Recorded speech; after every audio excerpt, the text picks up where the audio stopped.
Hapon na naman at ayan nga, madilim-dilim na nga ako nakarating dito sa bahay at nakikita nyo naman yung mga pusa dyan nakasalubong na nag-aabang na may pusa kaming isa dyan na yung galing kila mama yung malaking isang yan at saka yan si Fiang.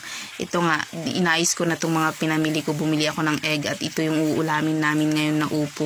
Ayan yung binili ko at ito nga yung bumili din ako ng sapsap dyan kasi nga talagang nagustuhan ko talaga tong sapsap kasi nga hindi maalat. Kaya ayan, napabili na naman ako ng sapsap kahit 50 pesos yung ganyan kadami.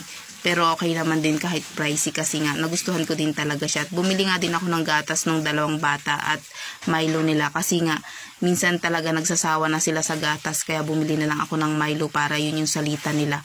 At syempre hindi mawawala yung vitamin ni Shero. Ayan, bumili din ako ng vitamin niya. At itong mga noodles, iyan. Kasi kailangan lang din namin to kapag yung nagmamadali ako at saka wala akong nabiling ulam, kailangan mo ng mga noodles, saka yan mga dilata. Mabilisang iluto lang, lalo na pag umaga. Ayan, bumili din pala ako ng polvo dyan at naubusan na nga kasi kami ng polvo. At ngayon nga magluluto na ako ng hapunan namin. Ayan, inaiayos ko na lahat, na i-prepare ko na lahat ng iluluto ko dyan. Kaya ayan, nag-start na akong magluto. Nilagyan ko na nga lang ng bawang yan. At ayan, isusunod ko na nga din yung sibuyas dyan. At ayan nga po, isusunod ko yung sibuyas dyan. Kasi nga talagang pag ganitong hapon talagang ang hirap din talagang mamili ng iluluto. Araw-araw na lang iniisip mo na kung anong iluluto mo. Kaya tuwing hapon, nag-iisip na ako kung anong iluluto ko. Kaya lang, pagdating ko sa tindahan kanina, wala naman akong naisip na iluluto ko. Pero nakakita ako ng upo. Yun nakita ko, yun na lang. At saka ang inaisip ko, maglagay na lang ng kaunting karne. Kaya bumili na lang ako ng 1/4 na balingit dyan. Para yan ang ilagay ko, ihalo ko dun sa may upo. Kaya naisip ko lang na igisa. Maggisa lang ng upo dyan. Kaya yan, naglagay lang ako ng konting karne 1/4 kasi nga 3 lang kami ditong kakain. Ako at saka yung dalawang bata. Ganyan lang naman. Ayan lang naisip ko.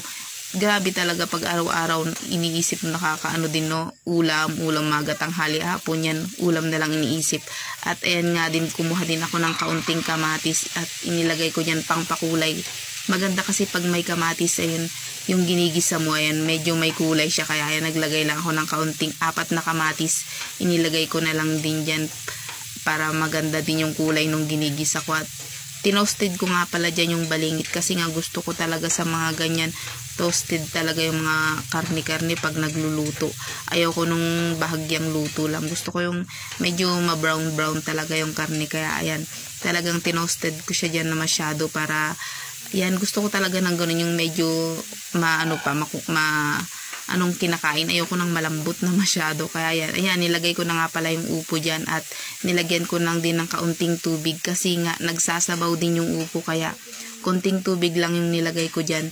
Kasi nga pag nilagyan ko ng maraming tubig yan, naranasan ko na nga din nung mga nakarakaraang nagluluto ako ng upo. Naku, napakarami ng tubig kasi nga pala nagtutubig yung upo. Kaya dapat konting tubig lang nilalagay. Ayan na nga. At ito na nga, buti medyo gumaling-galing nga ako ngayon kasi nga nung kahapon sa isang araw talaga ang sakit ng ulo ko kasi nga yung sipon ko. Sinipon ako kasi nga yung pumunta kami ng Punglunon, inaulanan talaga kami. Kaya yun, sinipon ako. Buti nga ngayon magaling-galing na, pero kanina talaga masakit pa rin yung ulo ko. Pero ngayon magaling-galing naman na, kaya ayun, salamat naman. At ito nga kung napapansin nyo, asin nga lang yung nilagay ko dyan, hindi ako naglalagay ng betchin. Minsan asukal lang. Yun na yung pinakang betchin ko. Ito lang po, bye. Thank you for watching. See you sa next vlog.